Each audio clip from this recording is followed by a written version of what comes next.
Good morning friend, this is Tarun Yadav. Welcome to our YouTube channel IQ mentor. दोस्तों, आज है दिनांक 22 अगस्त ऑफ 2020 लेकर के हाजिर हैं आज के बहुत ही महत्वपूर्ण करंट अफेयर्स को, जो आपके परीक्षा के दृष्टिकोण से बहुत ज़्यादा इंपॉर्टेंट होने वाले हैं। तो बिना टाइम वेस्ट किए शुरुआत करते हैं आज के सेशन की। So the question number first is, स्वच्छता सर्वेक्षण 2020 में राजधानियों की श्रेणी में किस राजधानी को पहला स्थान प्राप्त हुआ है? तो स्थान प्राप्त हुआ है नई दिल्ली को। नई दिल्ली की बात करें तो वहाँ के मुख्यमंत्री कौन है? अरविंद केजरीवाल है। वहाँ के उपराज्यपाल का नाम अनिल बैजल है। नई दिल्ली में लोकसभा सीटों की संख्या 7 है, राज्यसभा सीटों की संख्या 3 है और विधानसभा सीटों की संख्या 70 है। इसके अलावा Delhi corona mobile app launch किया है। रेलवे ने कोविड-19 रोगियों के लिए पहला आइसोलेशन कोच भी दिल्ली में बनाया है। और कमांडो सम्मेलन नई दिल्ली में संपन्न हुआ है। कोविड-19 के लिए देश का पहला प्लाज्मा बैंक भी दिल्ली में ही खोला जाएगा। इसके अलावा दिल्ली ने e learning portal LEAD launch किया है। और इसके अलावा दिल्ली ने पौधे लगाओ पर्यावरण बचाओ अभियान का भी शुभारंभ किया है। दिल्ली राज्य ने कोरोना वायरस के बढ़ते मामलों के कारण 2020 में सभी विश्वविद्यालय की आगामी परीक्षाएं रद्द कर दी है। और विश्व की सबसे सस्ती कोविड-19 डायग्नोस्टिक किट, जिसका नाम कोरोश्योर है, दिल्ली लॉन्च करेगी। और राज्य की मुख्यमंत्री घर घर राशन योजना को भी दिल्ली सरकार ने मंजूरी दे दी है। और भारत के पहले सार्वजनिक EV यानी इलेक्ट्रॉनिक वाहन चार्जिंग प्लाजा का उद्घाटन भी दिल्ली में हुआ है। और रोजगार बाजार पोर्टल का भी शुभारंभ नई दिल्ली में हुआ है। देन बढ़ते हैं हमारे नेक्स्ट क्वेश्चन की तरफ। नेक्स्ट क्वेश्चन कहता है, भारतीय कप्तान विराट कोहली अंतर्राष्ट्रीय क्रिकेट परिषद यानी ICC की नवीनतम टेस्ट रैंकिंग में बल्लेबाजों की सूची में किस स्थान पर बरकरार हैं? तो दोस्तों, वो बरकरार हैं दूसरे स्थान पे। और पहले स्थान पे कौन है? पहले स्थान पे है ऑस्ट्रेलिया के स्टीव स्मिथ। देन बढ़ते हैं हमारे अगले क्वेश्चन तरफ। अगला क्वेश्चन हमारा कहता है, आतंकवाद के पीड़ितों की याद और श्रद्धांजलि देने का अंतर्राष्ट्रीय दिवस कब मनाया जाता है? तो वो मनाया जाता है दोस्तों 21 अगस्त को। यह दिन दुनिया भर में आतंकवाद की वजह से घायल और मौत के शिकार हुए लोगों, पीड़ितों और प्रभावितों को सम्मान, समर्थन व सहायता देने के लिए मनाया जाता है। इस वर्ष तीसरा दिवस यह मनाया जा रहा है। देन बढ़ते हैं अगले क्वेश्चन की तरफ। Centre for monitoring Indian economy यानी CMIE के मुताबिक कोरोना संकट की वजह से लगभग कितने लोग नौकरियां गंवा चुके हैं? तो उनकी संख्या है दोस्तों 1.9 crore. Centre for monitoring Indian economy CMIE के मुताबिक कोरोना संकट की वजह से 1.9 करोड़ लोग नौकरियां गंवा चुके हैं। सिर्फ जुलाई महीने में अकेले 50 लाख लोग बेरोजगार हुए हैं। इसके अलावा DBS बैंक इंडिया लिमिटेड ने किसको राष्ट्रीय वितरण के MD और प्रमुख के रूप में नियुक्त किया है? तो दोस्तों, उनका नाम है Prashant Joshi. DBS bank India limited ने प्रशांत जोशी को प्रबंध निदेशक यानी कि MD और राष्ट्रीय वितरण प्रमुख के रूप में नियुक्त किया है। देन बढ़ते हैं हमारे नेक्स्ट क्वेश्चन तरफ। नेक्स्ट क्वेश्चन हमारा कहता है, भारत और किस देश ने एक सांस्कृतिक समझौते पर हस्ताक्षर किए हैं? तो दोस्तों, उस जो भारत और जो दूसरा देश है उसका नाम इजराइल है। इस 3 वर्षीय कार्यक्रम का मूल उद्देश्य दोनों देश के बीच सहयोग और आदान प्रदान को बढ़ावा देना है। इसके अलावा अगर हम इजराइल की बात करें तो उसकी राजधानी है जेरूसलेम और वहाँ की मुद्रा क्या है? इजरायली शकेल। और वहाँ के प्रधानमंत्री का नाम है बेंजामिन नेतन्याहू। और बढ़ते हैं अगले क्वेश्चन तरफ। अगला क्वेश्चन हमारा कहता है, हॉकी इंडिया कोविड-19 महामारी को देखते हुए 61 जरूरतमंद खिलाड़ियों को कितने हजार रुपए की आर्थिक मदद देगी? तो वो दोस्तों आर्थिक मदद दी जाएगी 10,000 रुपए की।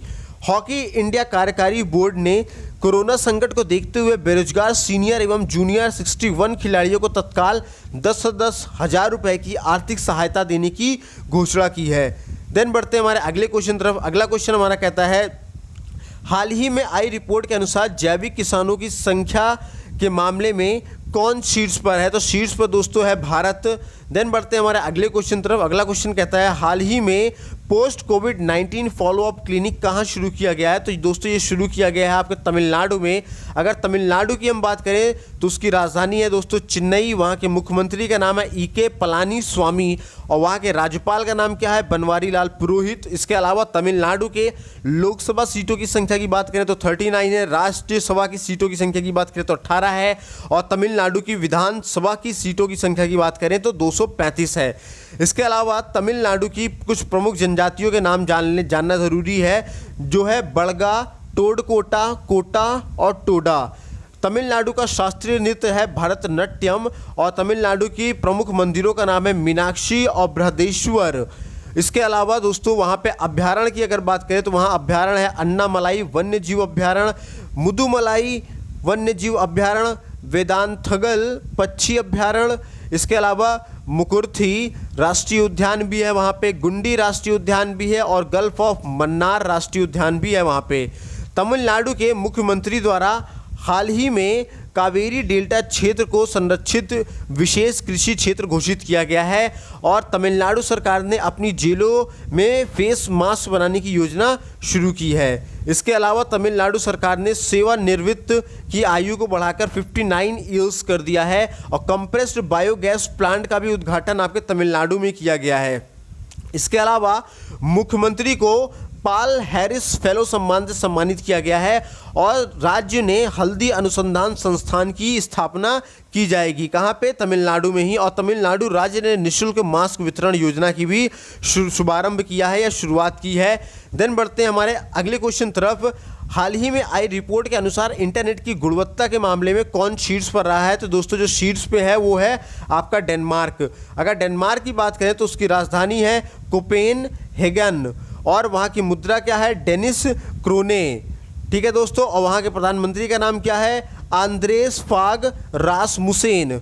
देन बढ़ते हैं अगले क्वेश्चन तरफ। अगला क्वेश्चन हमारा कहता है हाल ही में राष्ट्रकवि माधव प्रसाद घिसिरे का निधन हो गया है, वे किस देश के हैं? तो दोस्तों वो थे आपके नेपाल के। नेपाल की बात करें तो नेपाल की राजधानी कौन है? काठमांडू है। वहाँ की मुद्रा की बात करें यानी करेंसी की बात करें तो वो है नेपाली रुपया। और नेपाल के प्रधानमंत्री का दोस्तों नाम क्या है? केपी शर्मा ओली। और वहाँ के राष्ट्रपति का नाम क्या है? विद्या देवी भंडारी। देन आते हैं हमारे लास्ट क्वेश्चन तरफ। लास्ट क्वेश्चन हमारा कहता है विश्व वरिष्ठ नागरिक दिवस कब मनाया गया है? तो ये दोस्तों मनाया गया था 21 अगस्त को। संयुक्त राष्ट्र महासभा द्वारा 14 दिसंबर 1990 को इस दिवस को मनाने का फैसला लिया गया था और इस दिन की शुरुआत आधिकारिक तौर पर संयुक्त राज्य अमेरिका के पूर्व राष्ट्रपति रोनाल्ड रीगन ने 1988 में वरिष्ठ नागरिकों और उनके मुद्दों को समर्पित करने के लिए की थी।